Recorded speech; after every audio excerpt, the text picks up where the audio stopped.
we're videotaping for a special program called Ride to Recovery. And this is a program that helps vets come back from their injuries and their issues to rejoin society, do something that, accomplishment that most of us would, able-bodied people would be pressed to do. They're all 7-day events, I believe, cycling events across the country, where vets team up with volunteers and other people. Some vets are disabled, they have special bicycles, others have customized their bicycle for their problem. And it's a great program that we've united ourselves with because we believe in it, and we have some expertise in cycling so we can help. And so we're going to be filming tonight, and this will be shown on the web. So my name is Bob Forster. I'm a physical therapist. I've been practicing in Santa Monica for over 35 years. Our physical therapy practice is on 5th and Wilshire in Santa Monica. After about 20 years, I realized that most of the people that I see in my physical therapy office are there because they got injured training, that they didn't know the proper training techniques, and it's a very active community. So we see a broad spectrum of activity levels, but the thing we see in common is that the science is really not getting down to the recreational athletes. The endurance movement and the fitness movement in America is about 50 years old. It started with tennis in the 70s, late 60s. By the late 70s, people were running en masse. By the 80s, it was triathlon, adventure racing, including running. But I see now that the people are still training with the same science that the old timers used, that they discovered through conventional wisdom. The hardcore runners, the hardcore cyclists found their own way to do things, and they passed that knowledge down. The problem is that in the last 30 years, there is a body of science that shows us there's a better way to do things, there's a better way to train athletes. And we use it for our elite athletes, and I've had the pleasure of working with some of the best coaches in the world, and some of the greatest athletes, and I saw the way they trained, and I said, well, we're not doing that. The general public's not doing that, they're not even aware of it. So we started a process of educating the public through these kind of talks. We also opened up a center called Phase4 Training Center. It's right around the corner on 20th between Broadway and Colorado. And there we specialize in helping people meet their fitness and health goals. Although we started out very much as an endurance-based training facility with lots of triathletes and marathoners and century riders, it's really morphed so that people in the general public, especially baby boomers, who want a higher level of fitness, need a time-effective way to train, and they realize that using science is the way to get there faster. So when I watch elite athletes work with when I watch elite coaches work with their athletes, I see them using science and using an approach that really maximizes the results from every workout. It has a reason to it. It's a comprehensive approach to their fitness, and it's all based usually on the best athletes and the best teams in the world. It's based on a science called periodization training. Has anybody heard of periodization training? So periodization training was developed by the Eastern Bloc countries during the Cold War, and they sought to dominate the world through sport, and they put a lot of time and effort into finding out the best way to train athletes. They were unencumbered by ethics and even consent, and so they were able to collect a lot of data on athletes, including muscle biopsies and blood tests and different things that measure the results of the various training programs they put their athletes through. So they would split up their athletes. First of all, they centralize their athletes in a part of the country where they can control diet and climate and training regimes, sleeping patterns, and then they break them up into different training groups and train them and then measure their results. They also start out with an ethnically homogeneous group. So that eliminates a lot of variables in research, and so they were able to really control variables and come up with some good studies. Maybe ethically or morally corrupt, but they were scientifically sound. And what they found really at the end of the day, that it was the endocrinologists, those who study hormone levels, that were best able to predict performance. If you put a certain load on an athlete, you're going to see a very specific hormonal response from that athlete. And although we all like to think we're very much different, the truth is all humans are 99.9% the same. We function pretty much the same. It's the small changes in between that we see in athletic performance or other attributes. But the truth is, when you put an athlete through any kind of stress, you're going to see a very characteristic response. So if you can predict that, put stress, predict a response, start to channel that into the areas that you need that athlete to perform well in, and you have a sound training program called periodization. So when I was first started working with professional track and field athletes in the 80s, it was the Europeans, the Eastern Europeans were routinely beating everyone. And we heard some stories from behind the Iron Curtain how they were getting it done. And then there was a gentleman named Tudor Bompa who defected from Romania and published in English, first in Switzerland and then in Canada, just published all the straight dope, no pun intended. He gave us all the information of how to train athletes, how they do it, how they manipulate this training stress to recovery, how they change the stress on the body to get a predictable result. And so we're going to talk about that today and how we can apply periodization to our training program. If I can find the advanced key. So let's see, where were we here? Yeah, so the Forster Physical Therapy office is down on 5th and Wilshire. We've been there just about 20 years now. It's our 3rd location since we began. Pretty typical PT center, but it's kind of fun to work in. Very comfortable. We have a pool there. We treat some athletes in the pool, and we'll talk about the value of water exercise tonight. Phase 4 opened later, around the corner from here, 20th, between Colorado and Broadway, and some of the things we do there. Metabolic testing, we're going to talk a lot about tonight. We do gait analysis, we do bike fits, we do weight training programs, and we do weight loss programs. We find out that a lot of athletes are training, but they don't have the body they want. And so we do a lecture called Fit But Fat. And my staff said no one would show up, but the room was full because there's lots of folks training, but they don't know how to train properly, so they're not getting results. We see this all the time, even in professional athletes. This is our RV. It's a mobile fitness lab. We've taken it here to the Tour of California, supporting some riders here. We met some friends. They're not our clients, they're just friends. And of course you can follow us, lots of fun things going on with us. This weekend we're going to Las Vegas for an MMA fight. We're constantly at different events, varied sports, and give a lot of insight to how people train and the inner workings. We have had the fortune of working with some great athletes. These are some of the athletes we've worked with. When we have a great athlete and they're going to do their part of the job, that really helps us see what part of our job works. We have an athlete who's going to show up. You can see some of the competitors here. Jackie Joyner-Kersee up in the corner. Worked with her entire career. She was a heptathlete, arguably the best female athlete in the world ever. Her world record still stands in the heptathlon. And of course you recognize folks on the bottom, and Pete Sampras, and then Allison Felix is in the middle up there. She's our newest star. She won the gold in London, and she's continuing her career to Rio. A couple things about elite athletes is, it's 5% of our practice.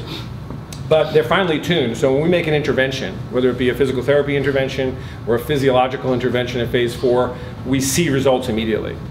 The other great thing about these is these guys are proven commodities. I don't have to worry about whether they're going to show up mentally. They're going to show up mentally. So if we give them the right tools, then they're going to win, and we can see our results without the part of the equation that comes in to the competitiveness of the athlete. Allison is a great run now. Dawn Harper won the gold medal in Beijing, and then silver in London. She's a hurdler. And then Allison and another girl, one of our gals, was a part of the world record 4x100 meter relay in London. This is my new book about running. It just came out in September. And the reason I put this up at a cycling lecture is because really, basically, the science is all the same. We cover in this book total outline of periodization training, how to develop a training program, nutrition, stretching, strengthening, there's some rehab chapters, postural assessment, flexibility assessment. Truth is, if you took out the word running and put in cycling throughout the book, you'd have the same science. It's the same basic science. We even use the same basic science for anaerobic athletes, like our MMA champions and sprinters and jumpers, and I'll explain to you how that crosses over. So I want to cut to the chase, and then we'll come back and backfill the information we need. If you want to be a better cyclist, we're going to talk about how weight training can help you. And a big part of that is part of this equation. All performance in cycling or any endurance event comes down to how much power you can produce in relation to your body weight. So your power to body weight ratio is everything. I might be able to put out 300 watts, and if this gentleman could put out 300 watts, he's going to win the race because he's lighter than me. So it's about how do we achieve that? Well, of course, the training is about putting out sustained power, aerobic power. We'll tell you how to do that tonight.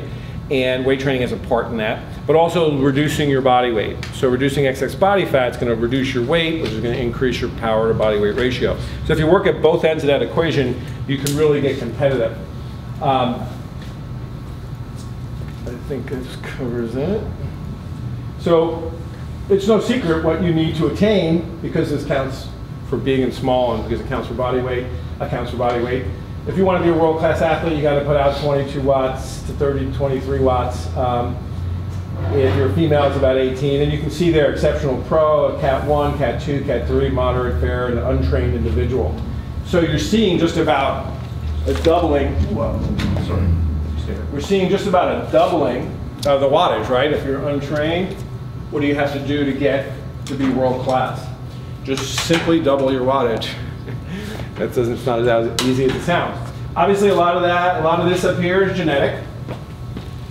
The key, though, is that with periodization training, if I put 100 people through a periodization training model for 12 weeks, I'm going to see similar results out of everyone. About a certain amount of percentage of improvement. Some are going to be a little bit more than other, but pretty close. The key for all this is where you start. An elite athlete with great parents, picked his parents well, great genetics, is going to start higher up on that performance scale. So then they're going to go up from there. The rest of us have to make up some of that gap, and you can do that with science. So when you put in that most people are training improperly, and then you put in a lot of folks are focusing on the wrong things mentally as well, then you can realize that even, there's a way for mediocre athletes to become pretty good athletes. There's a way for, advanced, some of the best kids you knew in high school can become professional if they had the right training, if they had the right edge. So there's a way, of course, it's always nature and nurture. There's a way to make the most out of your genetics, and that's what we talk about. Now, that last slide was the peak power, how much power you can put out. This is how much you can sustain. So I assume, any track cyclists here? Criterium? So most of us are talking about endurance cycling, putting out sustained power over a period of time. Again, whether you're running, swimming, biking, it's really all the same. And we see here what you can sustain for 60 minutes. And by golly, it's again almost twice as much as what an untrained person can do. So what you're seeing there is that with training and with genetics, you can get to the highest rung, and in between, you can see where you'd end up on this scale. So when we opened phase 4, it was because we got really tired of telling clients, hey, you got injured because your training was wrong, too many hard days in a row, not enough recovery, you're not stretching, you're not doing certain things, strength training properly, your nutrition might be off, and we try to help them, but more or less they came to get fixed, and once they get fixed, they kind of go back and do what they were doing, and we would see repeat customers, which is not a bad business model, but it's not really where our heart's at. And so we started doing talks like this and try to educate people, then we finally just opened up phase 4 and said, let's teach people how to train. And again, if we do it with a scientific body of knowledge that's developed over the last 30 years, we know what it takes to make an endurance athlete, and an anaerobic athlete for that matter. And so when we start working on a program, we know what attributes we have to improve to get to the higher level of performance. So the science is there. The technology, this guy's doing a VO2 test in the middle. That used to cost about $1,200. Now it's less than $200. When I first had it done, it was in a fancy lab, and Lance Armstrong's stuff was on the wall and his results. And now, these machines, they're expensive, but you can amortize that over the course of our clients for a year, and we get down to a point that's about $200, which is a reasonable amount of money to pay to find out what your current fitness is at. So this test will diagnose your current fitness, but also prescribe where you need to work to get better. And we'll explain that as we go. The experience we talked about with our elite athletes and a lot of recreational athletes. So everything at phase 4, every athlete, every person, whether athletic or not, we look at their health or performance. There's pillars of health or performance, and we look at all 4. And I learned this from some of the best coaches I worked with. Bob Kersey is a track and field coach I've worked with for over 30 years. He has at least 1 gold medal at each of the 8 last Olympics in track and field. He's got 42 or 44 Olympic medals in total. It's the guy who's always getting people on the podium. And you see behind the curtain, you see how they train, and you see that they're always keeping their eye on these 4 aspects. Structural integrity, that's how your body works on a mechanical level. And what we're talking about there basically is your strength and flexibility program. How do you maintain full range of motion of every joint? How does that joint function? Do you have the strength and flexibility of the small muscles and the structures around each joint to make sure the bones are lined up properly and working properly? It's the first order of business for all athletics. Before you even think about going into a gym and pushing heavy weights, it's making sure your body's stable, functional joint stability. Are the joints stable? Do you have flexibility and strength of these smaller muscles, these helper muscles that make sure your joint's working right? I see way too many people with faulty mechanics go into the gym and create more faulty mechanics by creating strength in the wrong muscles, the wrong imbalances, etc. So everyone needs a strength and flexibility program, not just athletes. All of us are going to encounter some issues with our health as we get older. Osteoporosis is not just a woman's disease, it's men too. Well, 2 out of 4 women will have an osteoporotic fracture in their lifetime. 1 out of 4 men will as well. And we're all living older. Like George Burns said, if I knew I was going to live this long, I would have taken better care of myself. And so it's a cue for all of us to start to think about putting more bone in the bank now, so that you know you're going to lose it, so that you have more to lose later. The peak bone density is about age 25. And if you don't do weight bearing and resistive training to keep your bone mass up, you might find at 72 you have lots of life left in you, but your skeleton is failing. Analogous to that is sarcopenia.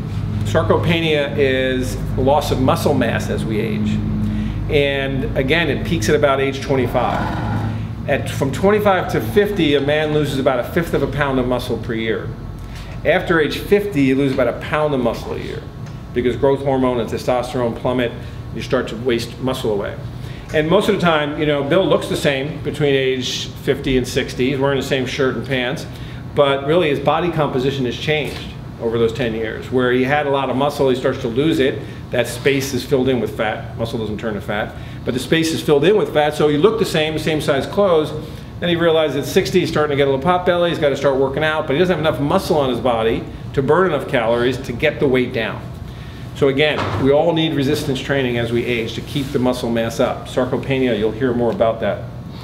So tonight's lecture, we'll talk about obviously how you can improve your health along with your fitness. Metabolic efficiency is how your body makes energy on a cellular level. So you all know about aerobic and anaerobic energy production. You've heard those words. We're going to talk about which, of course, we need, what blend we need to do what we're going to do. And so when we talk about, you know, the word cardiovascular is so archaic because it talks about heart and lungs. When this whole aerobic movement started, everyone talked about how it's going to strengthen your heart. Your heart gets stronger and it peaks in its strength in maybe 3 to 4, 6 weeks of training. After that, your heart's not going to get any stronger. It doesn't keep getting stronger in general. It doesn't get more efficient. It gets to a peak and stops. Cardiovascular, so the vascular system does improve with training. We'll talk a lot about that. But more importantly, it's metabolic training. How are you training your body to make energy? Because that's everything. It has to do with health. It has to do with your weight. It has to do with your performance. And metabolic efficiency is what we're after and what we'll describe tonight.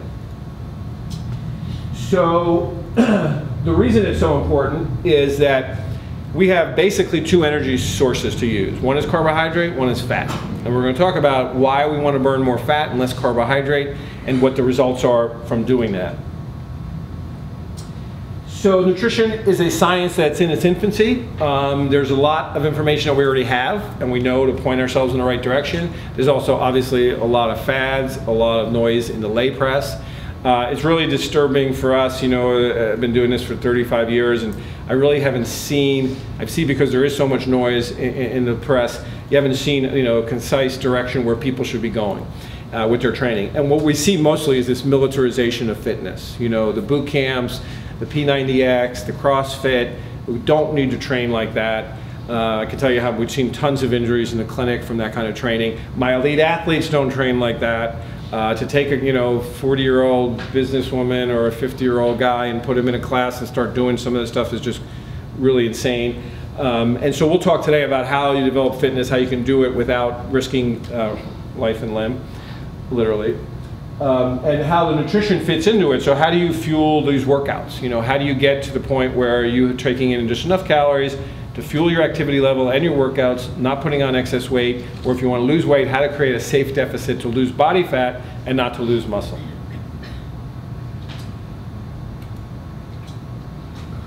The last is technique.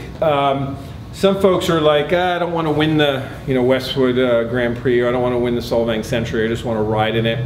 The key is if you don't have good technique, it interferes with everything else you're doing.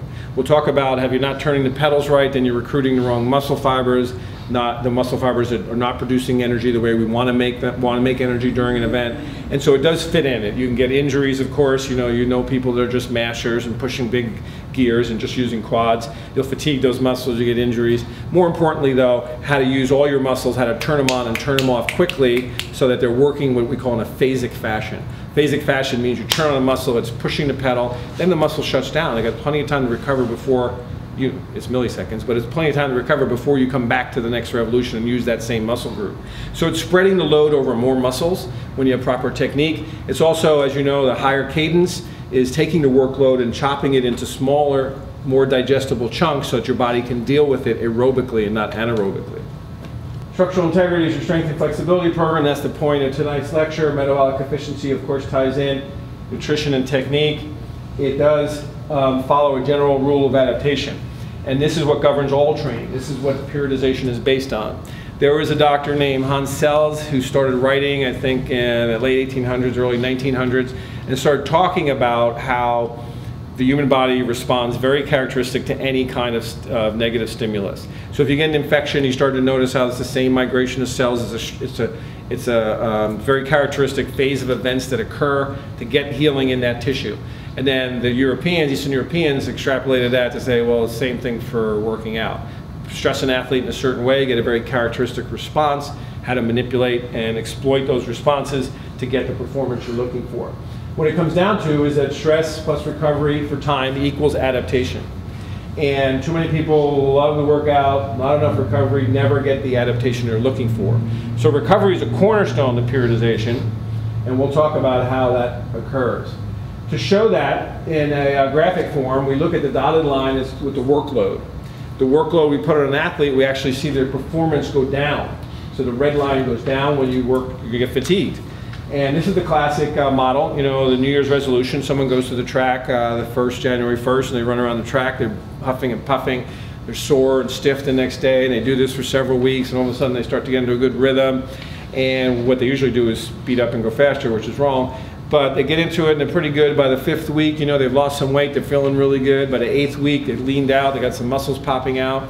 Then they wonder why the 10th week and the 12th week, things start to hurt, they start putting weight back on, they're kind of apathetic for their workouts, so they quit, and they think they're a lazy sod, they blame themselves. Actually, the problem is that they did the same kind of training for more than 8 weeks. What the Europeans found with periodization training is that we'll adapt to about anything in about 8 weeks. In the beginning of that New Year's resolution workout, the first several weeks your body becomes fatigued, your body responds by increasing its production of hormones. So again, growth hormone, testosterone, even in women, insulin levels all start to rise to make your body stronger. Then you adapt to that stress. Well, after about 8 weeks, you've adapted to the stress and the hormones start to fade because that workout's not hard anymore. Your body doesn't see it as stressful. Does that make sense? So that's the point where we've learned you have to change the stress and then give the body a new stimulus, typically more intense than the last phase. We'll talk about that. And the body again goes into some shock, again releases hormones. That's the pattern they saw. Hard work, adaptation, first hormones peak, then there's adaptation, hormones go down, we're going to change the stress, get them to peak again. It's basically natural doping.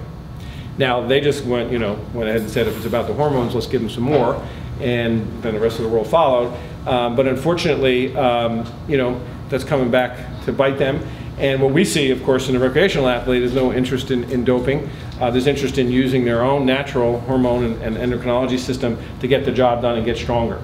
And so that's the basis. Work, bring the work off. You see the performance come up over the baseline, put another load on the athlete, they'll dip down in performance, but then they'll rise again.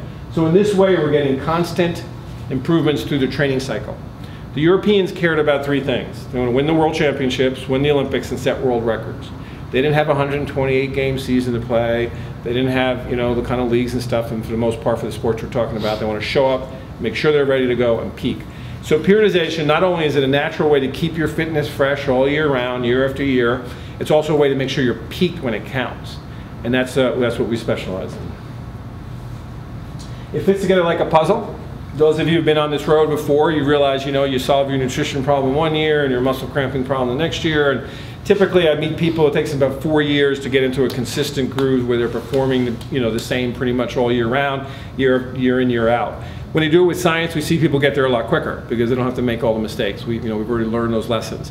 To get people started on the right track, I see people going from sprint triathlons to Ironman in a couple of years, going from 40-mile rides to double centuries. It's about once you figure this out and get the right formula, then you realize you can pretty much go forever if you have the right nutrients and the right training program. So this is a typical periodization funnel. And I think it's kind of dark, I'm sorry for the folks in the back. But I've taken 2 of the 4 pillars of performance, structural integrity, which we're going to talk mostly about tonight, and metabolic fitness, again, your cardiovascular training on the bike, your metabolic training, and I put it into a periodization funnel that shows us a couple of things. At the top, you see a higher volume of work. That's why it's a larger space. So when we're in the first phase, and first of all, at phase 4, when we do your weight training program, of course, we're going to start with a structural examination. So a physical therapist is going to go through your body from head to toe and figure out where you're strong, where you're weak, where you're vulnerable. We also know how the body breaks down. After 35 years, you know, the way the human body breaks down with our current lifestyle is very predictable. The same with athletes. You show me a swimmer, I can close my eyes and probably poke them a few places and send them through the roof, even if they're healthy, because you know where the body's vulnerable to the injuries related to life, but also related to their sport.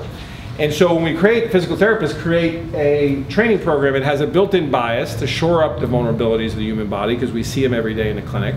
And then it has a further built-in bias for your sport. We know that a thrower needs to be strong here, a swimmer needs to be strong there, a cyclist needs to be strong here. And then lastly, your particular set of injuries and your history of injury. So we're going to take those factors and we're going to make a training program that's safe and takes no risk with your health. Like I said, CrossFit, these other things. I mean, when we get into serious weightlifting with athletes, they may train with a wooden dowel for 1.5 years to get the technique down on how to do certain lifts. In CrossFit, it's about 3 weeks. They put the bar in your hand, then you start to go, and you see injuries. You see people not adapting to the stress at all and actually breaking down. So the strength and flexibility program starts with a structural exam, and it goes on to the joint stability work. That's the anatomical adaptation phase. Each of those lines represents about 4 weeks. And any 2 of those together is the 8 weeks after which we must change the stress. So we're going to spend 2 weeks on 2 months on joint stability, and at the same time on the metabolic fitness, we're going to do a VO2 test to see where your current fitness is at. So it diagnoses your aerobic fitness, you know, how many watts are you putting out at what heart rate, you're burning fat, oh, now you're burning a combination of carbs and fat, now you're going so hard you're burning all carbs. And along that spectrum is where we have to improve your ability to use fat as an energy source at higher and higher intensities. That's the whole key to aerobic training. And so that's the goal, is to make your body efficient at burning fat, and then to make sure you're very efficient at using the carbohydrate you do have in your body, because you're always going to use some of it. Basically, you know, how many people have bonked before? Went out too hard for your current training, chasing friends, whatever it takes. You run out of carbohydrate, which is called glycogen, when it's stored in your muscle and your liver, and then you're going to bonk, because your brain only runs on glucose, the smallest, you know, carbohydrate molecule. So when you run out of carbohydrates, your brain shuts down, the day's over. Sometimes your brain still is working, but you get those cramps in your back, not the kind of muscle cramps you get from electrolytes, but just that aching pain. You get different things that break down, your mechanics break down. So the whole key to endurance training is make you into a better butter burner, better able to burn fat at higher and higher intensities, and have you spare your carbohydrates so it lasts till the end of the day. Now you can take in 15% or 20% of the calories you're burning on any given day, but you can't take in more because you get GI distress. So we can take in a carb, and we'll talk about a carb-protein mixture and how that's beneficial, and that can stave off the bonk, but still, clearly, you gotta be in the better butter burner zone. You gotta be burning fat. You have to train your fat burning ability and then stay in that zone to do well. So as you go down the periodization funnel, you see that it's getting smaller because the volume of work, so in periodization, the volume is always inversely related to the intensity. So first we're doing base training, it's long, slow distance. Then we're going to go into some hill climbing at low heart rates. Then we're finally going to get into the hard training that most people do all the time, erroneously. So at the end, we're seeing a very small amount so you can do it in hours, you can do it in miles, you can do it in minutes. Say you're doing, at the beginning of the training, we work you up to 100 miles a week. Some people that come in the shop that do 300 miles a week. Whatever it is that, you know, based on your genetics and your past experience. But as we get harder, we start hill climbing, we have to drop the mileage. When we start intervals, we've got to drop the mileage or the time. Until the end, they're getting down to just a basic, you know, the very least amount of work that'll get the job done. Why? Because of recovery. We need to have more recovery from harder workouts to get more out of the next workout. So, a couple cornerstones of periodization. Volume and intensity are inversely related. You can't do both. You can't develop your base in base training and start doing power work at the same time. You know, we have athletes once in a while that don't respond, and we're like, let me see your download, all the workouts are there in the right heart rate zone. What else are you doing? Oh, I'm playing hockey twice a week. You didn't tell us that. And so they're going out aerobic and playing hockey, playing a power sport when we're trying to develop this other aerobic system. You can't do the two together. And by the way, if you backtrack, we talked about periodization, we talked about two-door bompa. he is saying the same source, that Joe Friel uses. If you've read the Cyclist Bible, the Triathlete Bible, Joe Friel is a very scientific coach. Lance Armstrong's coach uses periodization. It's custom. It's used in all college sports, all professional teams in some form or another. And so it's, by this point, what you see is really maybe high school athletes, and then the recreational athletes are the only two groups that really don't get it. So let's look at this real quick and talk about metabolism before we get into the strength training, just to orient you. So the exercise intensity is here. It could be watts or miles per hour, and your heart rate is on that axis. And when we're working at low heart rates and low intensity, we're going to be in this aerobic zone, which takes fat and oxygen and makes energy, the preferred energy system. That's what you're all using now. Sitting there, I assume you're all sitting there not doing any work. Your body's fairly efficient.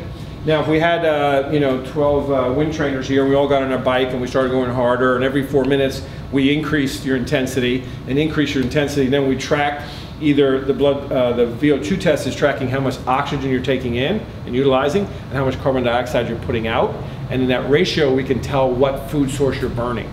So in the beginning, we're going to see a very little carbon dioxide. As we go harder and harder, we're going to see more carbon dioxide being exhaled. That's how we know we're in the anaerobic system, and we can see where that happens, what heart rate or what wattage or both, and then tell you, so you know, where that line is, which is called the well, when you're totally aerobic, below which this line is called the lactate threshold, and here you're using a mixture. This is called your anaerobic threshold. Once you go above that heart rate, you're almost entirely burning carbohydrates.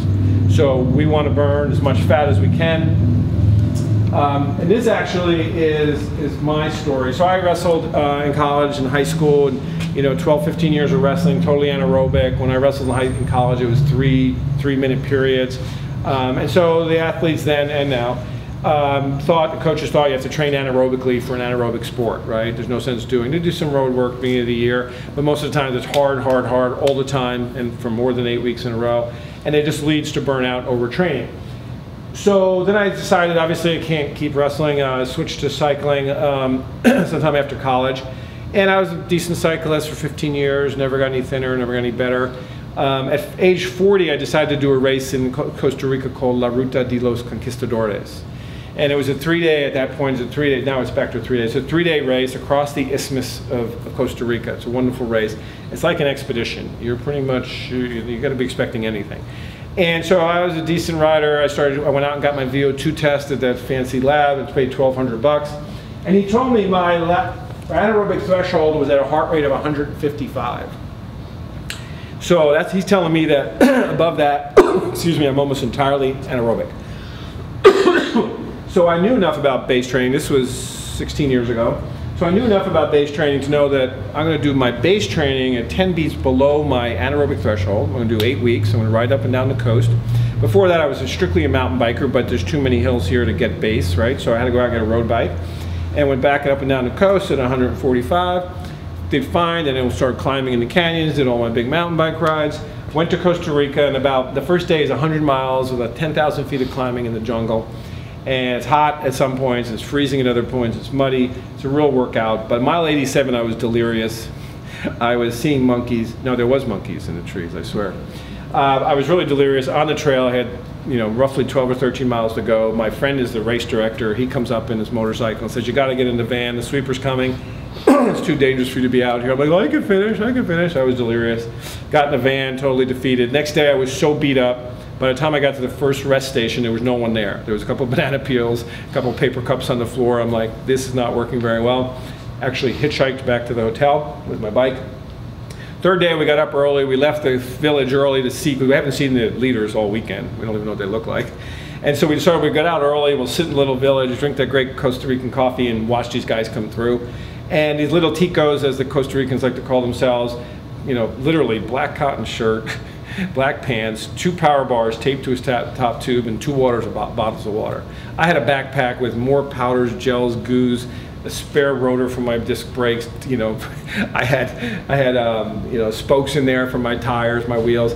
These guys are running lean and mean, just dancing on their pedals, go flying through. The whole peloton comes through, and we jump on the back. We know we're out of the race, but we're just going to try to finish.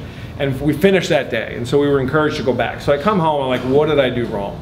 So I went back and I took a blood lactate test, which is much more sensitive. And the information that this well-established lab was giving out wasn't entirely correct. When you do a VO2 test, you can use numbers, and it gives us a lot of information. What food you're burning exactly, at what heart rates, and how much lactic acid you're putting out, etc. So instead, what I wanted to find out as soon as I started producing lactic acid, I needed something more sensitive. I did a blood lactate test, which we use still, but sometimes we use in combination. The blood lactate test said, no, you become anaerobic over a heart rate of 113, not 145. You can't just use your anaerobic threshold and work backwards. As a wrestler, you have enlarged hearts because you're doing a lot of anaerobic isometric work. So my heart is pretty big, and so it was beating less. We're putting out the volume it needed. So then I went out for 8 weeks the second year at 113. I had no friends. No one would ride with me. No one was heart rate training then. And I just went up and down the coast. You know, you're keeping a high cadence. You feel great when you come back from these pure base training rides. You're totally oxygenated. You're not burning lactic acid. You haven't produced a lot. You're not depleted in glycogen. You come home feeling better than you felt when you went out. And it's a great feeling, and you realize I don't always have to beat myself up. First lesson to self. And secondly, you got to trust the science, because you're not going to see, unless you have x-ray vision, you're not going to see what's happening under the skin. What is happening under the skin in those 8 weeks is I tell my body, you're going to go out and you're going to learn how to do this burning fat. So the first thing I realized is that I want to take in a lot of carbohydrates. So on this ride, I'm not doing goos and gels and all kinds of sweet stuff. I'm doing nuts, I'm doing some tea because the caffeine improves fatty acid utilization. We're doing turkey jerky or beef jerky, so that you're doing things that are not sweet, not going to spike your insulin, but also not give your muscles carbohydrate to burn. So the first hour, you're going to burn whatever you ate last or whatever's going on in your system. The second hour, your body's going to get pretty good at finding the fat because your carbohydrate stores are going down. The third, fourth, and fifth hour, you get really good at burning fat. So even people who want to do shorter races, say you don't want to do a century, you don't care about 5 hours, you still got to do this long, slow distance to develop the best possible metabolism and then take it back to whether you want to do criteriums or an hour time trial or whatever you want to do. And the same with running. If someone wants to run their fastest 10K, I got to get them up to 2 and 3 hours of exercise because that's the changes that they need to create in their body and exploit that when they go back to run something short and hard. So I went back and I tested. I tested when I came back from that the first race. I came back and I tested again after 8 weeks, and you see what happened. This is an indicator of my blood lactate levels. Lactate is a byproduct of lactic acid, and once it leaves your cell, it's called lactate in the cell, in the blood vessels, in the vascular system. And we have a little pinprick, and we put it in a fancy $10,000 machine that tells us how much lactate's in it, pinprick of blood. And 8 weeks later, I finally had what looks like an aerobic curve.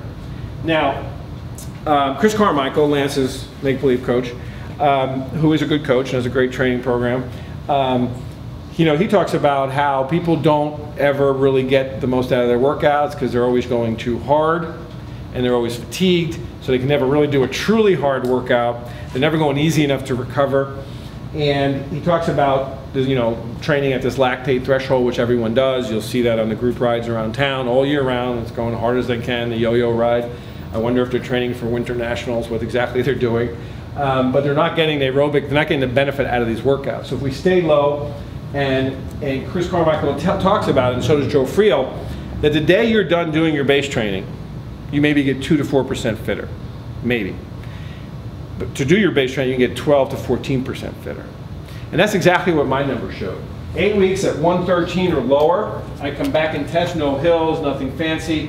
I'm crossing the anaerobic threshold. I crossed it at 200 watts previously, and then I crossed it at 225 watts. So it was a 12% improvement without any fancy intervals, no fancy, I wasn't lifting weights or anything, it was just purely riding. And I see this improvement. So basically, I can do all this more work aerobically. Before, this is the work I could do aerobically. Now I add all of that. So I'm putting out, so some people say, oh, the test didn't work. My anaerobic threshold's still 155. Yeah, my anaerobic threshold was still 155, but I was putting out 25 more aerobic watts. Makes sense? So that's where you get the benefits of this. If you're not really well trained at all, you'll see the heart rate come down. But if you're decently trained, your heart rate's not going to change at your anaerobic threshold. What's going to change is how you're meeting that demand, and hopefully more fat. So the VO2 test. Now the RMR test is interesting This answers, the test on the right is the same fancy machine, but it answers the question, how fast is your metabolism at rest? And that's really the difference in people's body shape. Because, you know, we all know the person who can eat Haagen-Dazs every night and never put on a pound, and then we know us, we look at Haagen-Dazs and we get fat. So there's a difference in what's going on. We're doing the same workouts, et cetera, same activity levels. The difference, you know, when we talk about weight loss, and it's important to this conversation because if we're talking about increasing your power to body weight ratio, we want to decrease your body fat so we get you light as possible and increase your power output. So when we talk about that, it's really key to understand that the calories you burn during an exercise, during a workout, has nothing to do with your body weight. You can burn a ton of calories, 500 calories, you can do a super workout and burn more calories. You gotta go home and eat most of them back, right? Or you're gonna starve. You can create a small deficit, but you gotta eat them back. So instead, it's not about the calories you burn during the workout that matter to your long-term body weight. It's what did you do with that time? Did you spend that time in the right zone to reprogram your physiology to burn fats? And you've got to stay disciplined. You got to stay there, and you got to follow. You can do it. You can do it through diet. You can help yourself through diet by eliminating carbohydrates, complex carbohydrates, even in your diet, and stick to getting most of your carbs from vegetables. A little bit of fruit, but lose the pasta, the bread, the rice, the processed grains. First of all, we've realized that those are the bad things for us. Not fat, not butter, not lard. It's complex carbohydrates that are over-processed that give us a lot of inflammation in the gut. And that's what's creating really now a worldwide epidemic with obesity. So since some knucklehead doctor in the 60s told us that fat was killing us and that we ought to be eating complex carbohydrates, cardiovascular disease has gone through the roof. Because it's really the inflammation from these processed grains that's creating the inflammation, creating the problems with high cholesterol and then other vascular disease. So in any event, this test tells us, okay, we know how many calories you're burning an hour on your bike because we did the VO2 test. And I'm going to give you a workout at 12 hours a week, say, whatever you're training for Ironman, training for a century, or multi-day event like Ride to Recovery. And we're going to say, okay, I know how many calories you're burning in your workouts. Now I got to figure out how many calories you're really burning all day long, and then use the two to come up with a number to create a small deficit so you can lose fat and not lose muscle mass, and you can get leaner and stronger. So that is a complete equation on the metabolic side. I need a VO2 test to diagnose your fitness, more importantly to prescribe where to train to improve your better butter burning capacity. And then I need the RMR test, resting metabolic rate test, to dial in your calories. And once we do that, everybody loses weight. Everyone reaches their goal weight and they do it safely and they can keep it off. We work with MMA fighters. It's all about making weight and weight classes. You know, I've done this my whole life through wrestling. Our athletes are training aerobically first, so they automatically lean out. I see fighters routinely lose 12 to 15 to 25 pounds in 3 or 4 days before their fight. My guys lose 3 pounds. By the morning of the weigh-in, they're maybe 3 pounds over. They've eaten 3 meals a day, right up to weigh-in day. They're drinking, they're hydrated, they're fully nourished, and their body fat just keeps coming down. And then they just have a small weight cut, a little dehydration.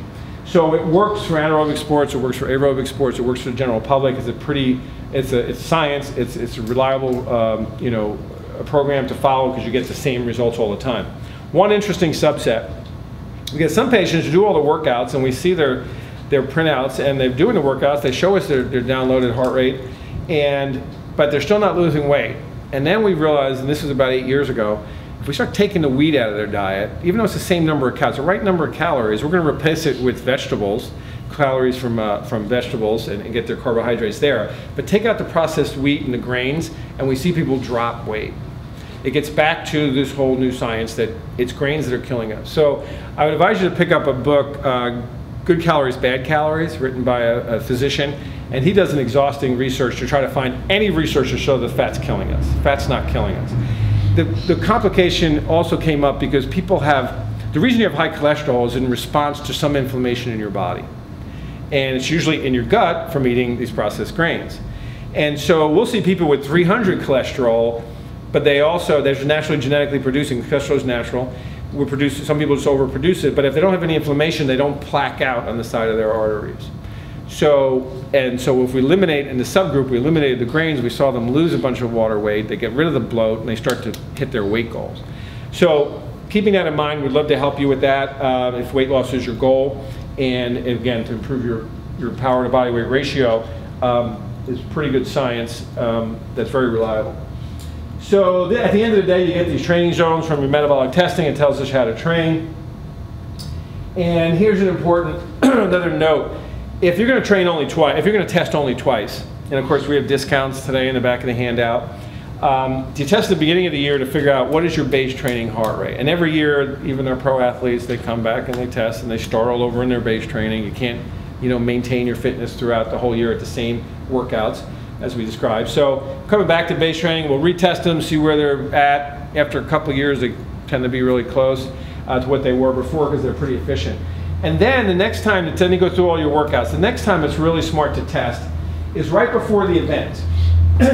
Because I'm going to tell you at what heart rate you're about 55% fat, 45% carbs, and make sure you don't go over that heart rate in the event or you're going to blow up and bonk.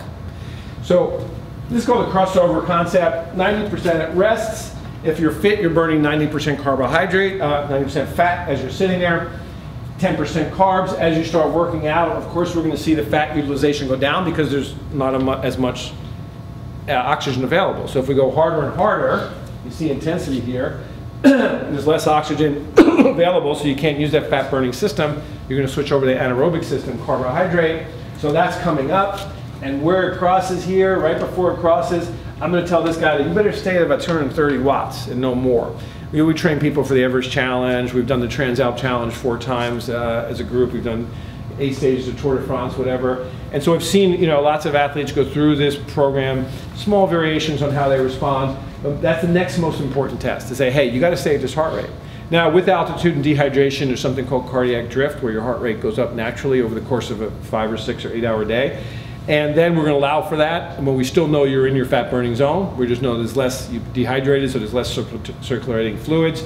So the heart has to beat faster, so we're going to allow for that and still stay in that zone. It works like a charm. This is unfortunately what most of America is looking like now. At rest, they're burning 52% carbohydrate and 48% fat. Once they start exerting themselves, we know the fat utilization is going to go down and the carb utilization is going to go up. So these folks are a mess. All they have is carbohydrate energy. This is the people who, wake up in the morning, have just a bran muffin, all carbs, have a cup of coffee. They're starving by mid-morning, so they eat some more carbs and snacks and more caffeine. They're going like this throughout the day. What we want, and we talk about this in the book, what we really want is a steady insulin level all day long. So eating meals that are always balanced with fats, carbohydrates, and protein. And then we get this from working with diabetic patients as well.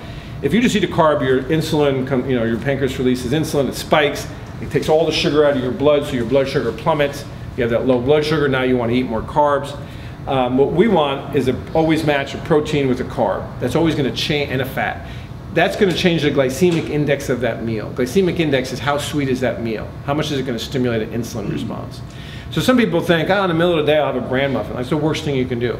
Other folks, I'll have a piece of fruit. A piece of fruit's all sugar. You have a banana at 2 o'clock, your blood sugar is going to go, your blood sugar is going to spike, your insulin is going to spike, then it's going to come crashing down. So peanut butter with crackers, cottage cheese, tuna and olive oil, nuts, handful of nuts. These are low glycemic snacks that won't spike your insulin, but give you the energy, long-lasting energy that you need. So keep that in mind. What are all the benefits of that? Become a better. There's 2 performance limiters in most things. A bonk, obviously we talked about it, running out of carbohydrates, the day's over. And so you become a better butter burner. Secondly, you get to decrease your GI distress. Now, if you may not be aware of this, but the #1 reason people fail at Ironman or marathons is for GI distress. They think they're not in shape, they're running too hard probably for their current fitness, or they're just not in shape, and they think taking in more of this stuff at every aid station is going to help them because they think they're running out of energy. Really, they don't have the machinery that we're going to develop in our base training to make energy with these fats and fats and oxygen. So they don't have the machinery, so they're taking more food, pretty soon they get GI distress and it all shuts down. What we're realizing now, and one of my patients, and he usually comes to these lectures, he wanted to prove the paradigm. He said, okay, Forster, you say that you've made me a better butter burner. My wife wants to do a century. He's an elite cyclist. My wife wants to do a century this weekend. I'm going to do it with her at her pace. I'm not going to eat 1 calorie for 100 miles. Just going to drink water and take electrolytes. He finished in great form, sprinted to the finish, because he's working off body fat. So if you can carry your food with you, and we all have enough fat to do a triple century right now, even the thinnest person here. You have 80,000 calories of stored fat. If your body could hold up, you could do 300 miles right now, easily. Carbohydrate, you have about 1,500, 2,000. If you're well trained, maybe 3,000 calories in carbohydrate. When that goes, the day's over. So the key is more fat all day long, use some carbs but very little, use your fat, and make sure the carbs last to the end of the day. The fat's never going to run out. So you can avoid GI distress because you're not have to take in a bunch of exogenous calories. You have it with you, you're carrying it. And that's basically what I just said. We talked about manipulating the diet. In the base training, we're going to limit your carbohydrates in your diet because you're not burning a lot of carbs. So we're going to get your carbs from vegetables and some fruit, but we're going to get rid of all the grains and the pastas and the complex carbohydrates, and we're going to eat, you know, clean, lean protein, healthy fats, avocado, olive oil. A recent study came out and showed that even people who eat unhealthy fats had lower cardiovascular risk and cardiovascular incident than those who ate complex carbohydrates. What we all grew up hearing. You should have your bran muffins, your you know, whole wheat toast. Whole wheat toast breaks down to as much sugar as drinking a Coke within 10 minutes. So it's a complete fallacy the way they grow wheat now, and the problems with the gluten is because there's too much gluten that's been hybridized into the wheat. And so it's really about changing your diet. In the base training, we don't need a lot of carbs. Now, once we start doing hills and intervals, we need carbs because that's the high intensity work that we need is the icing on the cake, the 2 to 4% improvement. And you're going to be burning carbs, so we got to put them back in your diet. Healthy things, you know, quinoa, like I said, a lot of beans, legumes that have a lot of good carbs and low glycemic index, relatively low. And at the end of the day, it's about, if you're untrained and I ask you to go 100%, you're going to burn about 60% carbs and 40% fat. Once you train like this, it's 60% fat, 40% carbs. That 20% difference swing is the big difference. Whoa. No, I don't want that. Okay. How are we going to develop your base training? If you can do 60 minutes this Sunday, say you're not that fit, during the week you might do 2 30-minute workouts, and on the weekend you can do 60 minutes. That's all you can do right now, fine. Next week we're going to go maybe, you know, 45 minutes during the week, 40 minutes, and then we're going to go 75 on the weekend, that long, slow distance. We're trying to get that extended out there so your body gets really good at burning fats. Then you might go 90 minutes. In periodization, there is always built-in recovery every week, and built-in recovery every month, and built-in recovery every year. So during the week, for most of us, there's 3 important work days. Say you ride Tuesday and Thursday and Sunday. Those are ones you want to be fit, you want to be rested, you want to have slept well, you're eating well, because you got to use those to get what's job done. In between, there's recovery days, very important. So active recovery is like a self-cleaning oven. If you go out in between, you do a 20-minute ride or even a walk, or you go to yoga class or to jump in the pool, anything to get your circulation up and burn out all the waste products. It also spikes something called heat shock proteins. So for recovery, if you heat up your body from inside, you can't jump in a jacuzzi and do this, but if you just do a little bit of exercise, you heat up your core, your body releases these certain proteins called heat shock proteins that help recover. They go and they do all the cleanup of your body, they repair the muscles, the tendons, they repair your endocrinology system, they do everything for recovery. So we want to stimulate those. So the recovery day, active recovery, is better than sitting on the sofa because you got to get your blood flowing. You'll also release testosterone and growth hormone will get released. And so Thursday I'm going to ride. Tuesday I'm going to ride, say my 45 minutes. Wednesday I'm going to take a little sweat and stretch workout to recover. Be ready for Thursday to do another 45 minutes, feel good, good form. Sunday I'm going to bring that long one out. So that 4th week, so we have recovery days during the week. Then every 4th week we have a recovery week where we bring you down to about 75% of what you've been doing. If you are doing intensity at that point in the training plan, we're going to dial that back as well. So we're going to dial back your volume and your intensity during recovery. We're going to build that in whether you think you need it or not. We know you need it. The athletes, you know, the research has shown that clearly. If we were doing recovery tests like a stress hormone called cortisol, if we were measuring that every day, we would see it peak after about 3 weeks. Recovery week, you see it come back down. It's very important. So that 4th week, some people are so busy, you know, if you're working 70 hours a week and you got 3 kids and 2 mortgages, you might have to build for 2 weeks and then come down for recovery week. So, but it's right around that zone. Some athletes who've been at it for years can go 4 to 6 weeks in the base training before they do recovery, but most of us cannot without getting overtrained. 2nd month, I'm going to come in at 90 minutes. You've been there and done that, right? So then you do recovery week. A lot of adaptation in here. Then you start going up. What is the adaptation that I alluded to in this base training, what am I trying to do? You're trying to grow more mitochondria in your cells. Mitochondria is a little organelle, an energy factory that takes fat and oxygen, mixes them together, and makes energy. And so that's the key to becoming a better butter burner, is you need more mitochondria. So you'll see, if I did a muscle biopsy now and someone here was in training, put them on an 8-week training program, took another biopsy, you see a 6-fold increase in their mitochondria. You can't see it superficially. You're going to see them getting leaner, you're going to see them getting fitter, but you can't see it in the cell.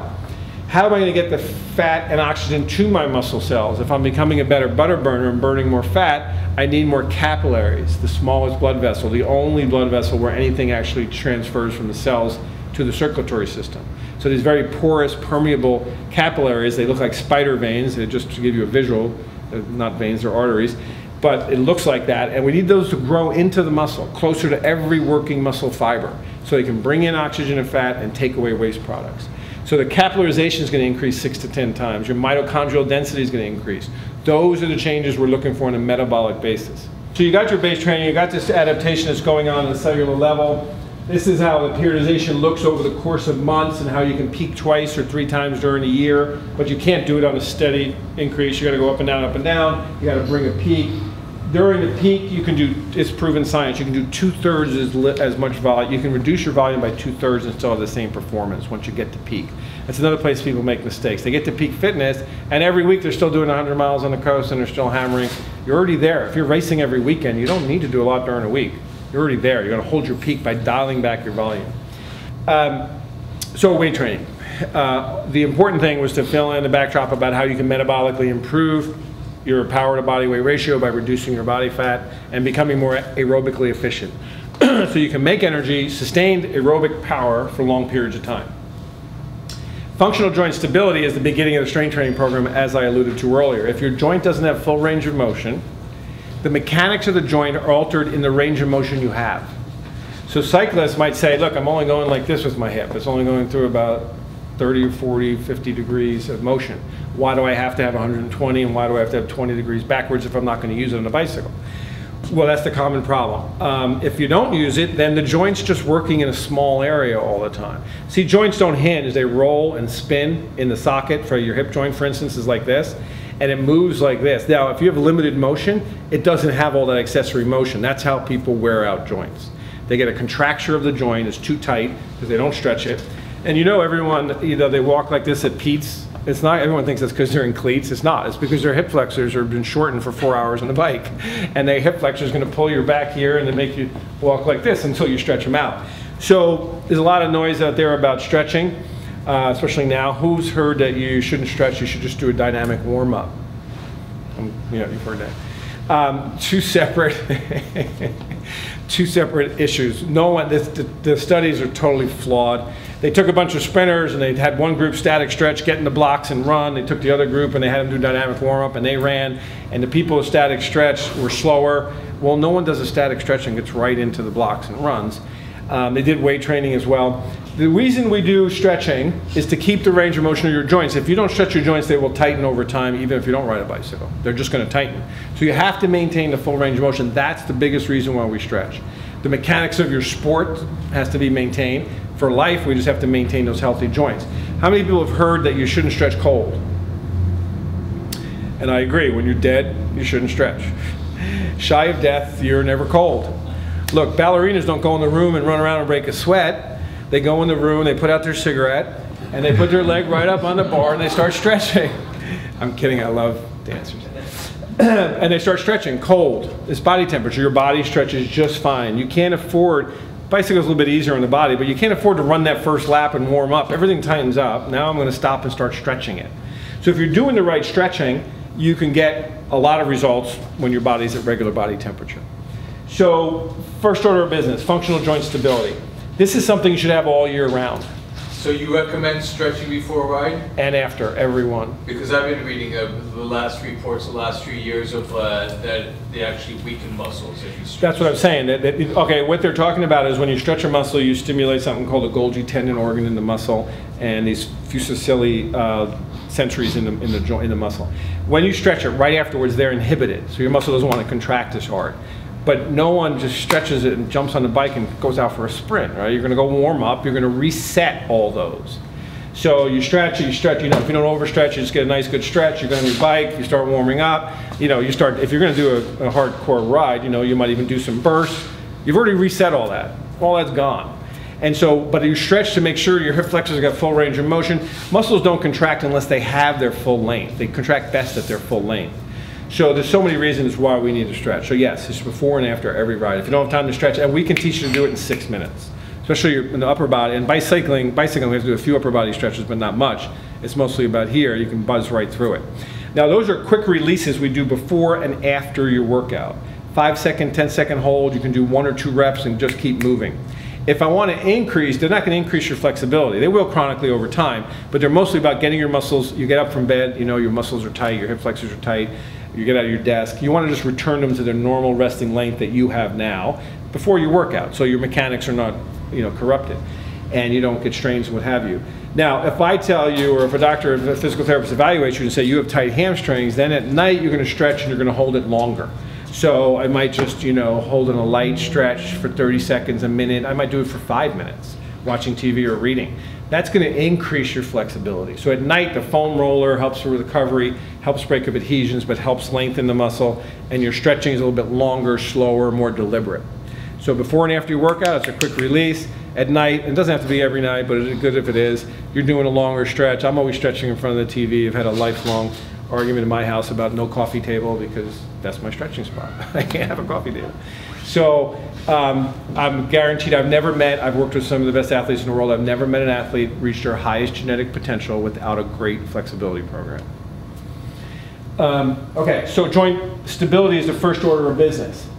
We have Stretch Clinic. We actually have one this week by coincidence. You can come to Phase 4 or Forster Physical Therapy. You watch now, if you're on our email list, you'll see them announced. Physical therapists will take you through all the stretches that we think are important for the human body. I've had pro athletes at Phase 4 say, I'm a basketball player, she's a volleyball player, why are we stretching, doing the same stretch? She has a quadricep, you have a quadricep. They both have to be stretched. So the key is finding the right positions to stretch each of the major muscle groups. Check the box and move on. We don't have to get fancy. We like yoga because it makes people stretch. It's not a replacement for your daily stretching.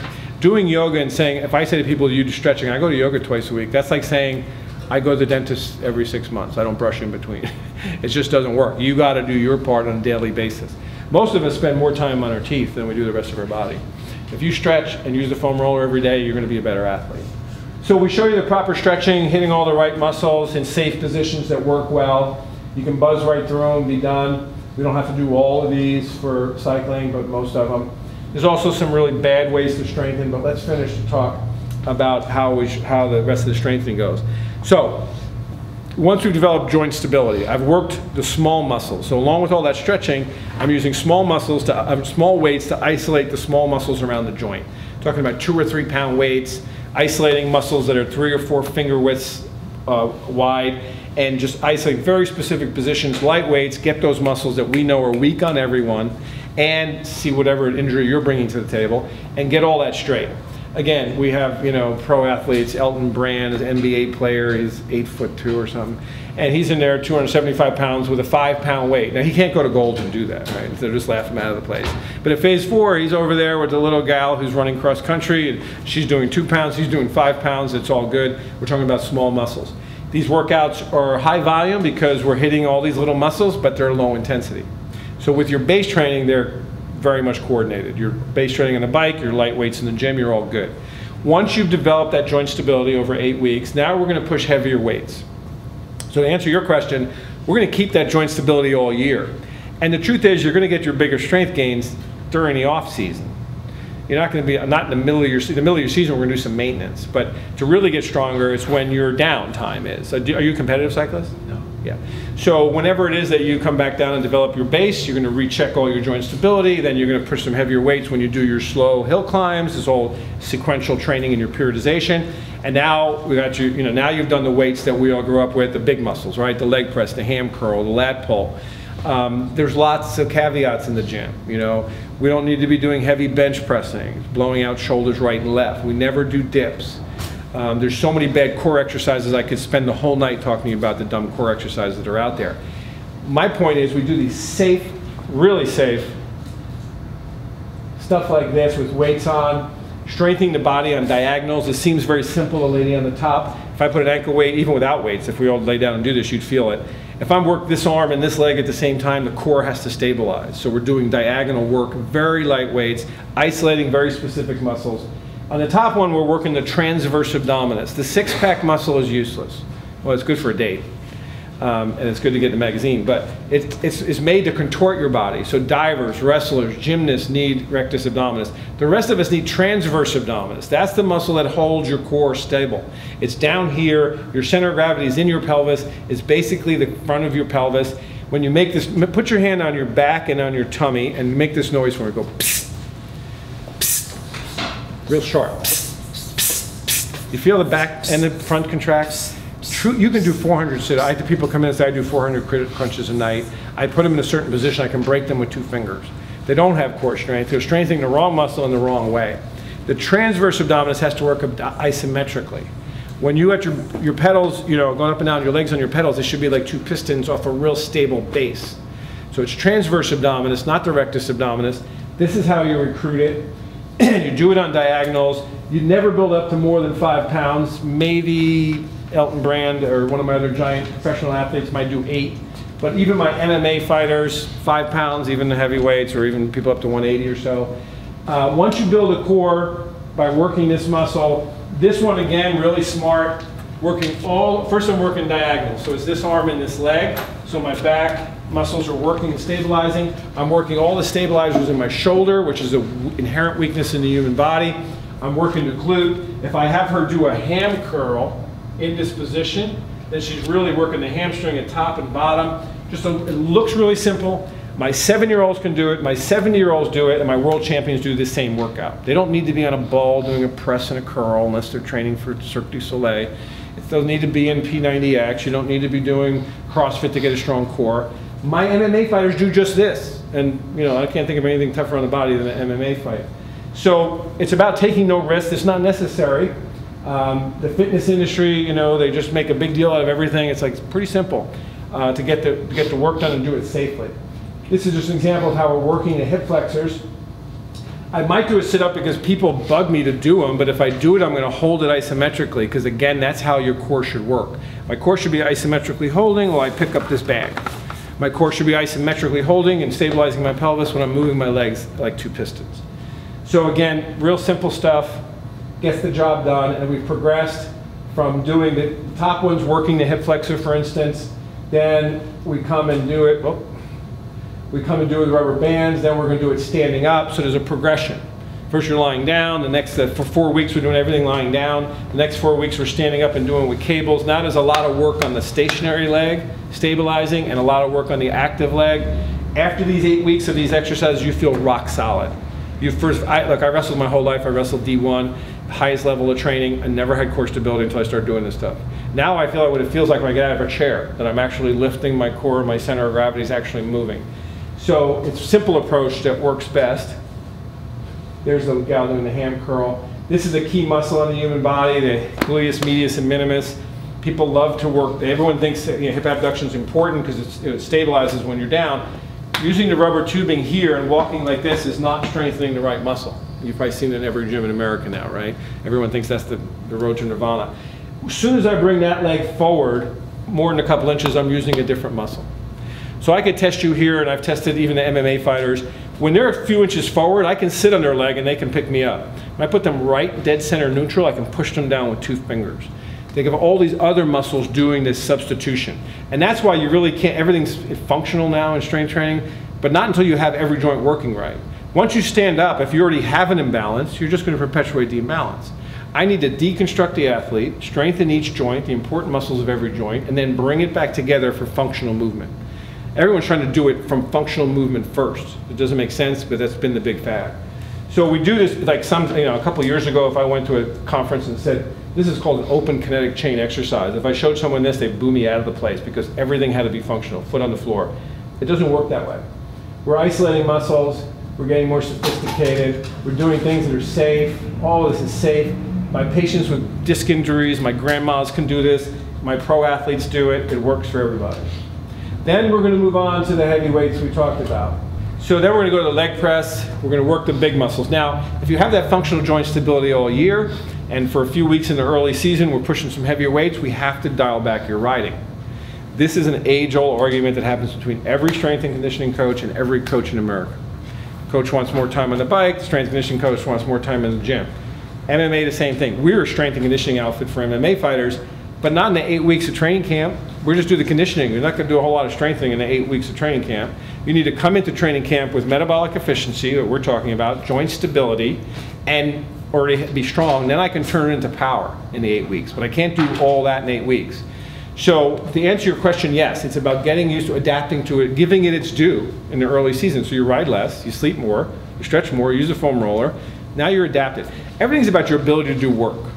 I mean, you and I both know if we got sent to a concentration camp in about 2 or 3 months, we'd be pretty good at picking up rocks all day. Right now, it would kill us. So it's about increasing your ability to do work. Are there tendons and joints strong enough? Your metabolic system, can I do that all day long using fat? Can I get to the end of the day? So these are the adaptations we need to look at. So, yes. May I, so you wouldn't do squats and leg presses and then the next day do 5,000 feet of climb? No, exactly. Okay. So what I would do is I would start, if I was if you look at the periodization, it was base training first, long, flat, slow distance, small weights in the gym, remember? Then we're gonna go in and push some heavier weights in the gym for 2 weeks. Then I'm gonna send you on low intensity hill climbing to get you to recruit the strength fibers, but I'm not going hard, I'm not hammering.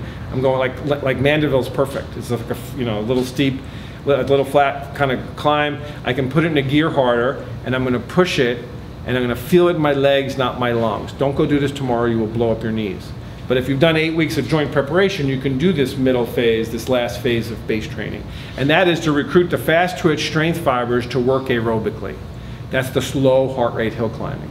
So to answer your question, no. By the time I get to the point where I'm sending you in the canyons for 5,000 or 8,000 foot day, you know, just all cross zones, working hard, your heavy weight training has long been done before, and now it's being turned into functional power on the bike. Okay, so last question. Yeah. Sorry for all the questions. Yes, sir. But so, would the weight training actually make me stronger than if I just did the hill climbs? Oh yeah. It would? Yeah. This is the idea. If you have, say you have 1,000 muscle fibers in your quads, that's just a gross number, you have 100,000. But say you have 1,000 muscle fibers. If I make them, and I do an all-out effort up this hill, and I use 80% of them, we're never gonna use all our muscle fibers. Now, if I make them all stronger, you're gonna get up that hill with 60% of the muscle fibers. Those other 40% to 20% in between is gonna be laying and resting and waiting to be recruited later and used again. You follow me? So if you can get more work done with less muscle fibers active, then you have more muscle fibers to it's called recruiting. So rotating them in a recruiting pattern, because you're never using them all. Some are resting and some are working. And in general, once you have good strength like this, your mechanics are awesome. There's no better way to strengthen a muscle than in the gym, where you can, the gym should be a means to an end, and not an end in itself, but you're isolating to work on that muscle. You know, you have all your focus, you don't have to overthink it, but because you're stabilized and you're doing it right, that muscle's getting maximum work in the least amount of time. Where it would take you hours and hours on the bike to try to get the same strength, which you probably wouldn't get. Then we're strengthening our tendons with the weights, we're strengthening our ligaments, we're strengthening our bones, all those great things. Because I didn't mention earlier, I should have, osteoporosis, cyclists have a really high incidence of osteoporosis. So they did a study in San Diego of post-50-year-old men, well-trained, periodization training. They had a bone density of postmenopausal women, and they all scratched their head. It makes sense though. First of all, to be a good cyclist means you're never peaking the force out of any one muscle, right? So you're not tugging on the bone that much. It's like a nice even bone stimulus, makes sense? Whereas if you're squatting or doing something that's just really tugging on the bone, you're gonna get the bone more thirsty for more calcium. So not only do they have great mechanics, which doesn't stimulate their bone that much, they're sweating out a ton of calcium. Right? Because marathoners can't do three-hour runs a week, but cyclists will do that, right? They'll do 3-3-hour workouts sometime in the base training. That's a lot of sweat, and in that sweat's a lot of calcium. That calcium has to come from somewhere. It's coming from your bones. So men have a real high, male cyclists, and of course female cyclists, have a really high incidence of osteoporosis. That's another reason why you need to weight train. This is the dumbest exercise on the planet. It's in every gym in America. I wouldn't do it. You won't find it at Phase 4. You won't find it at our physical therapy office. This is a classic story. You go in there and you start lifting weights, you're pushing, it's just a really horrible motion, it's really hard in the kneecap. And the really bad thing about it is you can see your quad. That's a problem. Because we all get into that muscle getting bigger and stronger, and we keep putting the pin down, and we put the pin down. And then the guy says, I was walking up my stairs and I got an ice pick in the back of my knee. And I have to look at him and tell him, well, I hope I'm wrong, but you probably wore a hole right in the back of your kneecap and it's never getting better. You just made yourself arthritic. So when you have a high level of force on a small area that's going to go back and forth, it's going to break down. Your cartilage is always being, you know the end of a chicken bone, that's the white hyaline cartilage, the end of a chicken bone? It's always growing from the bone out, and you slough it off and you grow more, and you grow more. Well, at a certain stage, when you get old enough, the cells die at the bone and they stop producing cartilage, you have arthritis. At an earlier age, if you wear through it so fast that you can't grow more, and then you hit the basal level and kill those cells, you're done. If you have a hole in the back of your kneecap, it's never getting better. So if anything, if we ever do this knee extension, it's the final 30 degrees, never from 90 degrees like you see here. And to tell you the truth, there's no reason to do it. The leg press is much more functional, the squat's much better. The lunge is a horrible exercise. Whacks out people's backs all over the place. We never do it. It's not worth it. People like to do it because they say they want a tight butt. There's a million other ways to do this. The lunging action, because one foot's forward and one's back, the pelvis is really torqued. So we see people whack their pelvis out of whack, create all kinds of injuries. So there's just there's a ton of them. We can go through them all night of really dumb exercises. In fact, I opened Phase 4 because I had a hard time training at the gym. I would get anxiety watching people train. Like, I can't look there, I can't look there, I can't look there, because they're all doing some really silly stuff. Now Phase 4 is too busy, I can't even train there. So squats are good. The proper way to do a squat is to make sure you're sitting back and down and your knees never go past your toes. Your back is straight. You're always trying to straighten back up here. And you can sit here and read the paper. You can sit there. First we do them isometrically with no weight, and we're just doing 10-second holds. Again, that's joint stability. Then we're going to start to load it up. One of the most functional exercises for cycling is the leg press and the squat, because it's obvious that we're pushing down. Having said that, most cyclists have a really big imbalance. Too strong quad, not enough strength in the hamstring. When the antagonist muscle is not strong enough, it's going to limit how much force your agonist muscle, your prime mover, can do. Because you don't realize it, but this is always balancing how at the joint and the bones, how much this is going to contract to this. I can't keep getting this stronger without working this. And the hamstring is hard to work on the bicycle unless you have really good technique. So you have to do it in the gym and then bring it onto the bike. There's a way, I'm just going to show you the safe exercises. On the upper body, we're always doing twice as much pulling as we are pushing. We don't need, everybody trains the mirror muscles, right? We don't need pecs, abs, biceps, and quads. On the human species, those are the strongest muscles. We need hamstrings, glutes, erector spinae, rhomboids to pull my shoulders back. In physical therapy, all day long, we're strengthening the posterior chain. So at Phase 4, built-in bias. As soon as you come in, you're going to do twice as much pulling as you ever do pushing. Don't ever push from back here on the bench press, especially if you're over 40. You're going to blow out the labrum in your shoulder. Right across the street at St. John's, they're probably doing 20 of these a week because everyone's lifting weights, doing dips, pushing from here. Now, you can pull to here, but you can't push from here. The biceps tendon gets wound up on the top of the humerus. It attaches to something called the labrum deep in the joint. The bicep tendon gets brittle over 40 years old. It starts to tear the labrum. So it's epidemic, really, in the weight room. This stuff is safe, always pulling. This is dumb. We don't work the core with the machine. It's better to do the stuff we're talking about with free weights. You have to balance, you have to hold. This machine, you can deviate, you can substitute all kinds of muscles. This machine's not going to fit me and fit Dick and fit this lady. It's not going to fit us all. There's some adjustments, they're never close enough. The axis of rotation is off, not necessary. Same with the back machine, to go backwards, not necessary. Of course, leg lifts are, we did these in high school, and they still see them in exercise class, really bad exercise. The hip flexor attaches to the lumbar spine. So if I take out all your guts and I see in the back of your body, there's two big muscles called the psoas. Well, the problem is they attach to a movable structure. Good Lord's bad design. And then they're going to try to move your leg from an attachment point all the way up here. Like, it'd be great if it picked it up from here, right? It's going to have the leverage. It's going to try to pick up your leg from here. So it's a very delicate muscle. We need it stronger, especially in runners, key muscle for running. We're very active in cycling, but how you strengthen it matters. Remember, the reason you have to put your hands here is to prevent your back from arching, because the hip flexor is pulling your spine forward. So So we never have both legs south of 90 degrees at once. We can do one, but never both because it just doesn't make sense. Remember the full sit-up? Remember you have to do, you come up, you do a crunch, and then we used to have to put our feet under something and pull the rest of the way. That's because you're doing abs, abs, abs, and then you're working the hip flexor. We don't want to work the hip flexor in this position. Very dangerous. The back's really vulnerable. So we get back to these kind of things. Dead bugs, opposite arm and leg. This is the whole hip flexor progression that makes sense more than a straight leg raise or V-sits. Anybody do V-sits? You know, you're on there. Now, that's the other thing. We can take our athletes, and I've trained high school teams for over 10 years.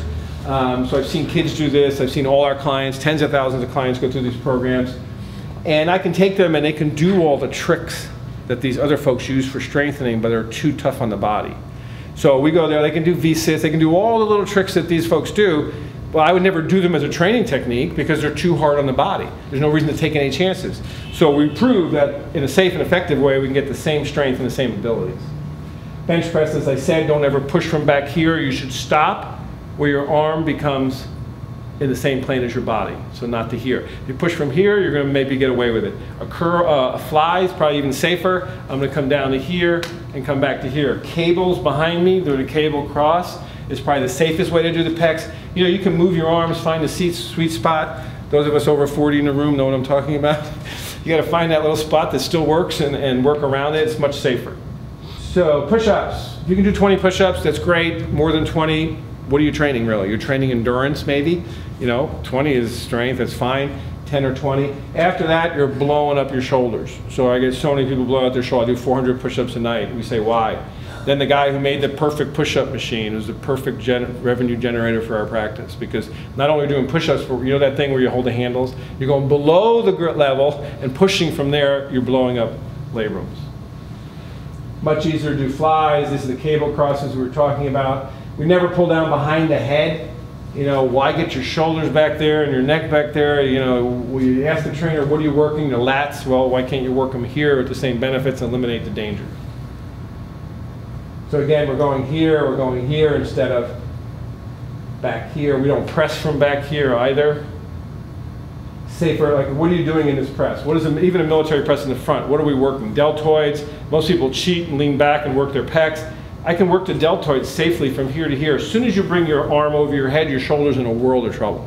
That's why every overhead athlete, swimmer, server, volleyball player has a blown out shoulder. Our shoulder's not made to work up here a whole lot. So why, and for you and I, we work it to 90 degrees. We never go into the danger zone. We're working the same muscles, working them safely. Progression from weights to cables, isolating all the different muscles. Another dumb exercise. Why would I work my tricep and put my shoulders through all that trauma? Bodybuilders do it because they want a certain development of muscles. Dips, really dumb exercise. I'm not shy of my opinions. Triceps, again, after 90 degrees, it's really hard to push from here. A lot of strain on the elbow. So push from 90 degrees up. Take out the dangerous part, work an important muscle, but take out the danger. Here, 90 degrees and down. And this is about bike fits and healthy training. So, sorry Dick, we went over an hour. We're good. We'll edit it. Anyway, there's a lot of information. Weight training is very important in your life, as we talked about. Let's take questions. Any questions good? No questions are silly. The way most people train at Phase 4 is they come in and they get assessed. Most people don't train with us there. We have people we train from Greece, from all over the country. Come in and do your VO2 test. You might do your bike fit or do a running gait analysis depending on your sport. We're going to show you your weight training program. We're going to dial in your nutrition and give you the tools you need to get the job done on your own. You'll come in once a month to learn the new exercises, the periodization. Every 2 months, you'll get retested. If you join up for the package, the savings comes in, you're paying upfront free, you get a bunch of assessments. Then every month you're just paying, you know, $169 or $199 or something, and you're getting your program and your diet, and you come in once a month for your weight training plan, and then every 8 to 12 weeks we're retesting you. So for the same $199, you're getting, you know, $500 worth of VO2 and RMR testing, etc. So there's a savings up front in buying a package, and there's a savings when it goes each month. Yes, sir. Sarcopenia. Yes. You said there was muscle loss after, I forget. After 25, we're all losing muscle. After 50, it's plummeting. Okay. Is that, how much of that is because people stop working out, how much of that can be? Well, most of that 50, that big plummet after 50 is because the hormones just drop off. So without testosterone and growth hormone, now this again is natural doping. We work with a lot of doctors in town who do hormone replacement for men, which you know is very popular. And they say, go there and learn, you've been training all wrong. Your body, your endocrine system's shot, you've overtrained it. Go to phase 4, learn periodization. If you don't respond and your levels don't come up, we'll talk about replacement. So it is a natural way to dope, and you'll feel it. And I've seen it in my elite athletes. When they peak, you know, their hair's perfect, their skin's perfect, they're totally pleasant. I mean, everything's firing on 8 cylinders. And then I see it in the general public.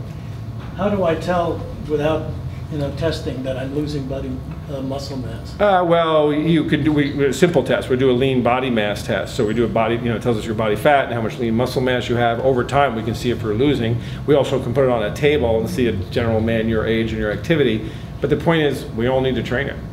And that's a lot of things I see in fitness. They're splitting hairs. Like, we all need to train this stuff. So just do it. And then you can fine tune it at the end. But when people try to split hairs and talk about how this workout's better than the other, it's like, well, is it in, what kind of program is it in, and how does it all work together? So are you saying, in general, if you're doing weight training, you're minimizing the if you're doing it right. Okay. You know, if you're going 12 weeks on the Nautilus machine and you keep going down with your pin and you're doing now it's 16 weeks, you're blowing up your endocrine system, you're burning out your endocrinology, your hormone system, and now you're going to wind up in a deficit. But if you're doing it right, yeah. In periodization, basically, is what we learn is the right way. Yes? In your experience, what is the best indicator? I see a Osmo up there. For some reason, I thought that they had like developed these strips that you pee on in the morning that tell you if you're over fatigued. And I know there's a lot of indicators people use. What's been... Well, the simplest thing is cortisol. So when you work out, your body releases adrenaline. Sure. When you're chasing an antelope back in the prehistoric time, you got a lot of adrenaline. When you kill the antelope, the adrenaline goes down. Whenever adrenaline goes up, cortisol goes up. Well, it's a flight or fight hormone system.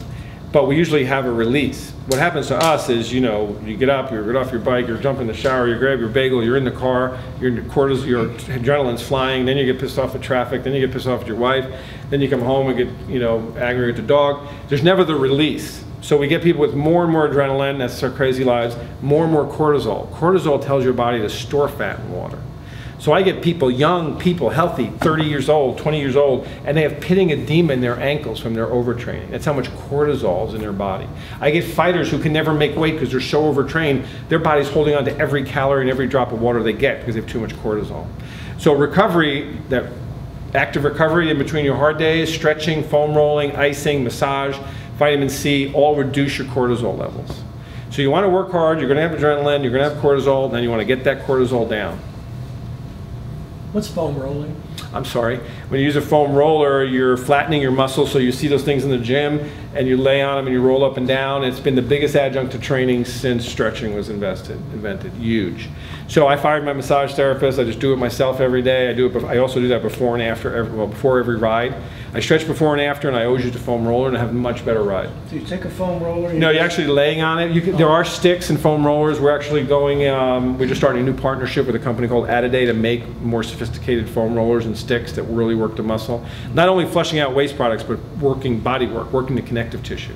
So we can show you that. It's in the stretch clinic this weekend. They do it, it's stretch and roll. We show you all the right stretches and the foam roller, how to use the foam roller. It's like, I don't know, if there's 25 bucks or whatever. PT's taking 12, 10 people through it. You should think about going. Yes? Do you use a foam roller even on days that you don't ride? Yeah. Or just, you do? Oh, sure. Yeah, really good recovery. Really important. Think about your muscle as a three-dimensional partitioned structure. And you're riding and you're stressing and the connective tissue scarring down and things get stuck together. Now flatten it out with a foam roller and spread all those muscle fibers, break all those adhesions. That's what I do in the clinic all day long for, you know, for athletes, for all of us, is use friction massage, cross-fiber friction massage to break up adhesions in muscles and tendons. Foam roller does that. Really important. Yes? You say higher cadence. Does that mean pedaling faster? Yeah, we should always be riding at 90 RPM. Unless we're climbing, then it might go down some, but usually, for most of us, we're trying to keep it the highest RPM possible for that incline. Yes, sir? Is it dangerous not to eat after the ride? Well, you lose a lot of the benefits. You know, you want to get your body, I didn't talk about it tonight because we didn't talk about nutrition. I also talk about some of these products. after your ride, your body wants to get back to what's called homeostasis, back to normal. So you have a 15-minute window where you should start taking in calories, depending on the length of the ride, depending on what kind of calories. If I'm doing a long, slow distance ride, I don't need to go home and take a bunch of carbs in. If I'm going to canyons and doing Latigo and Stunt Road and come home, then I'm going to come back and eat some carbs because I've been burning carbs. So that's called a periodization of diet. What am I eating at what time in the training cycle? So that's something that we dial in and get a lot more results with. We used to just do it mostly on the bike. There wasn't a lot of good science on the diet. Now the science is there. If you do both and work them to the middle, you get a lot better results. These products are important. That's why you see people using really low glycemic, low carbohydrate drinks now, trying to teach themselves to become better butter burners. When we go to Europe, we do the Transalp Challenge, the 7-day bike race. I bring all these powders and potions. I bring most of them home because after 12 or 1 o'clock, your body's running on body fat. You're into your fat burning zone. You're in it, if you do it right, you're in it in the first hour. But by then you're really in it and you don't need all these carbs. So you wind up you shouldn't use them and you don't use them. But the thing is now everybody's gotten lower glycemic, even accelerated Endurox have a lower carb now, right? Lower calories. These products are great because it's a protein carb mix. We talked about before always matching a protein to a carb to keep the glycemic index down. So we've been using these for over 10 years. I don't get paid by these companies. I just think it's one of the best products. Now most of the companies have jumped on the protein carb mix, 4-to-1 ratio. Carbs to protein creates a better response, a better recovery. So one's for recovery, one's on the bike. Endurox is for recovery, Accelerated is for on the bike. A lot of folks are going to more low carbohydrate, low glycemic drinks on the bicycle. That was 4 protein to 1 carb. No, 4 carb to 1 protein. And your ham sandwich does pretty good at that. Your turkey sandwich, your peanut butter and jelly, they're all pretty good in there. So you don't have to use a lot of scientific stuff, but there's all kinds of electrolytes and other compounds in here that are going to help you recover quicker if you use some of these products. Right. So I'll do 20 ounces of this Accelerated right after the ride. Then I'll eat my full meal, and then I'll keep grazing until I'm satisfied. If on the big days. When I go on a ride, I usually mix a water bottle of Gatorade and water. Is that okay? Or Gatorade's just not a great product. I mean, for endurance athletes, it doesn't have half the stuff, good stuff that's in these things. It's all carbs, first of all. It's all simple sugars, a lot of other stuff in it. It's not a high-level science recovery drink or exercise drink. So you may recommend those? Yeah, I mean, all the products here are good. I just like these, and I like this compound. Okay. You guys have been really patient. I do want to tell you to look into Ride to Recovery. If anyone's interested, Dick can talk to you about it. It's just a great program, helping vets and doing what we do, love cycling. The stories Dick told me are so moving, how hard these guys work and gals work to go out there and get back into what they used to like to do and feel whole again. And so it's just a great program. It's a great time of year to think about maybe donating, or next year donating your time. You can go on one of these trips, and I'm sure Dick will give you, there's also a link on the announcement we send out. You can read more about them. So I want to give yourselves a big hand for coming out.